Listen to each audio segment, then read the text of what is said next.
আসসালামু আলাইকুম। এখানকার আজকের প্রোগ্রামের যারা আয়োজক, সঞ্চালক এবং উপস্থিত অভিভাবকগণ এবং ছাত্রগণ, সবাইকে সালাম জানাচ্ছি এবং সবাইকে ধন্যবাদ জানাচ্ছি যারা আজকের অনুষ্ঠানের পিছনে কাজ করেছেন, সরাসরি এবং পিছন থেকে।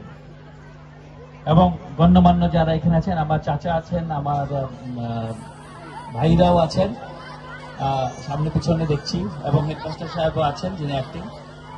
সবাইকে আমি ধন্যবাদ জানাচ্ছি আজকের অনুষ্ঠানটা সুন্দরভাবে করার জন্য। এবং বাচ্চাদের উৎফুল্লতা দেখে আমি বুঝতে পারছি যে ছাত্ররা বেশ আনন্দ করেছে। বাচ্চারা একটু মনোযোগ দিয়ে শোনো, কথা বন্ধ করো, একটু শোনো আমার কথাগুলি, একটু মনোযোগ দিয়ে শোনো বাবারা,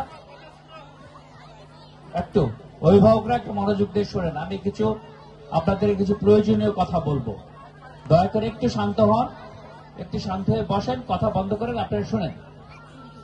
এখন যে নাচটা আমি দেখলাম, যে গানটা আমি শুনলাম, চাঁদেও চেনে না, সূর্যও চেনে না, ইট সিমেন্টের ঘর বানাইছে, তারপরে কিন্তু কেউ চিনতেছে না, চিনবে না কিন্তু কেউ।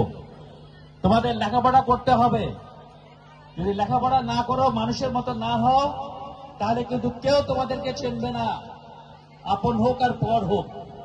এটা বাবারা তোমাদেরকে মনে রাখতে হবে। অভিভাবকগণ আপনারা মনে রাখবেন, যে গানের উপরে তালে তালে বাচ্চারা নাচলো, এটা তাদেরকে বুঝান কেউ চিনবে না এইভাবেই জীবনে। কাজে আমি আপনাদেরকে অনুরোধ করব, বাচ্চারা, মায়েরা, ভাইয়েরা, আমার ছোট বাবারা, চিনতে হলে লেখাপড়া করতে হবে, মানুষের মতো মানুষ হতে হবে, শিক্ষা গ্রহণ করতে হবে, দেশকে ভালোবাসতে হবে। তবে আমি মনে করি এই গানের তুলনায় যদি আমরা একটা দেশাত্মবোধক গানের উপরে নাচ করতাম, আরো কয়েকটা হয়তো আইটেম নিশ্চয়ই ছিল, আমি শিওর, তাহলে পরে আরো সুন্দর হতো। তারপরেও এই গানটার দুদিকেই ওটা আছে, আমি বলবো যে আপনি বিশ্লেষণ করতে পারেন গানটাকে। একটা হলো ভালোবাসার দিক থেকেও চিন্তা করতে পারেন, আরেকটা হলো আপনি আপনার নিজস্ব আইডেন্টিটি, নিজস্ব পরিচয় যদি নিজেরা সৃষ্টি করতে পারে, তাহলে পরে কারো পরিচয় কেউ জানলো কি চিনলো দরকার নাই, নিজের পরিচয় নিজের পরিচিত হতে পারবেন, নিজে নক্ষত্র হতে পারবেন, নিজে সূর্য হতে পারবেন, নিজে তারা হতে পারবেন, নিজেই চাঁদ হতে পারবেন। কাজেই সেভাবে চিন্তা করুন আমার বাবারা, লেখাপড়া করো মনোযোগ দিয়ে, ইনশাল্লাহ সবাই তোমাদের চিনবে, চেনার মতো কাজ করে যাও। এবং অভিভাবকরা আপনাদেরও দায়িত্ব হলো বাচ্চাদেরকে, আপনাদের ছেলে মেয়েদেরকে নিজস্ব পরিচয় বড় করে তোলা, সেটাই হবে আপনাদের দায়িত্ব। শিক্ষকদের, শিক্ষয়িত্রীদের দায়িত্ব সেটাই। কারোর জন্য মুখাপেক্ষি হয়ে থাকতে হবে না আমাদের পরিচয় করার জন্য। এখানে প্রত্যেকটা আমাদের কুল্লা গ্রামের এই স্কুলটা 1940 সনে প্রতিষ্ঠিত হয়েছে, তার মানে আমরা প্রায় 75 বছর কাটিয়ে দিয়েছি অলরেডি। আমরা সিলভার জুবলি, গোল্ডেন জুবলি শেষ করে আমরা ডায়মন্ড জুবলির দিকে যাচ্ছি। তো 75 বছর একটা স্কুল যদি থেকে থাকে, তাহলে এখান থেকে নিশ্চয়ই অনেক সুনাম ধন্য ছাত্র এই স্কুল থেকে বেরিয়ে গিয়েছে, কিন্তু আমরা তাদেরকে স্মরণ রাখতে পারিনি সবাইকে। কিন্তু ভবিষ্যতে আমার মনে হয় এই স্কুল থেকে ইনশাআল্লাহ ভালো যারা শিক্ষক আছেন, শিক্ষয়িত্রীরা আছেন, প্রধান শিক্ষক আছেন, ওনাদের যে ধরনের সাহায্য দরকার আমরা করে যাব।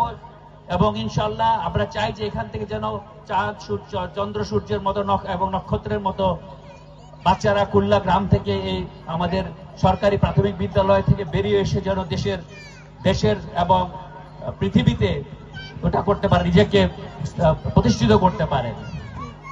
আমি যারা এখানে আমাদের মুরব্বিয়ানরা আছেন, আমার ভাইরা আছেন, ওনাদেরকে ওনাকে আমি অনুরোধ করবো যে আপনারা এই স্কুলের প্রতি মনোযোগ দেন আরেকটু। মাঠ টাট যদি আমাদেরকে আরো কিছু সম্প্রসারণ করতে হয়, সেগুলি যেন আমরা করি। স্কুলের বিল্ডিংটাও এখন পর্যন্ত ফাউন্ডেশন উঠে বসে আছে। যদি এখানে আমার বা আমাদের কিছু করণীয় থাকে, দয়া করে বলবেন। না, কত বছর হলো রানিং? তো এত রানিং তো আমার, হ্যাঁ, এটা প্লিজ এটা উঠান। না উঠালে মাস্টার সাহেব, হেডমাস্টার সাহেব, আপনি প্লিজ আমার সাথে যোগাযোগ করেন। যদি আমার কোনো সহযোগিতা লাগে আমি করতে রাজি আছি।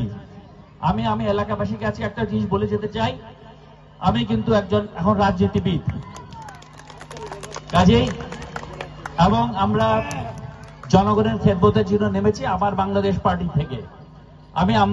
আমার বাংলাদেশ পার্টির ভাইস চেয়ারম্যান ইলেক্টেড, মানে আমি কেউ আমাকে সিলেক্ট করে বানায় নাই, দলের থেকে আমি ইলেকশন করে এই পর্যন্ত এসেছি।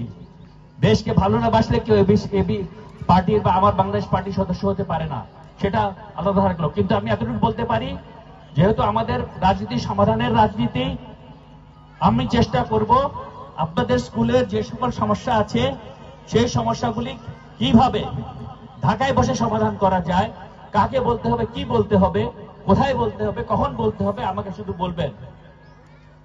এটার আমাদের এলাকার এরকম সবাই যদি এরকম উন্নতি শুরু করে এবং সবাই যদি দেখাশোনা করে, তাহলে আমাদের কারো দ্বারস্থ হতে হবে না, আমরা নিজেরাই আমাদের কাজ সুন্দরভাবে করতে পারবো। আপনাদেরকে এতক্ষণ ধৈর্য ধরে আমার কথা শোনার জন্য ধন্যবাদ জানাচ্ছি, এবং বাচ্চারা অধৈর্য হয়ে গেছে পুরস্কারের জন্য, দয়া করে আপনি আপনার পুরস্কার বিতরণ অনুষ্ঠান শুরু করুন। ধন্যবাদ। আসসালামু আলাইকুম।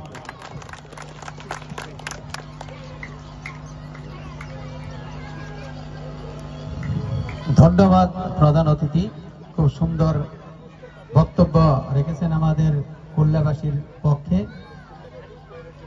খুলনা গ্রামের উন্নয়নের জন্য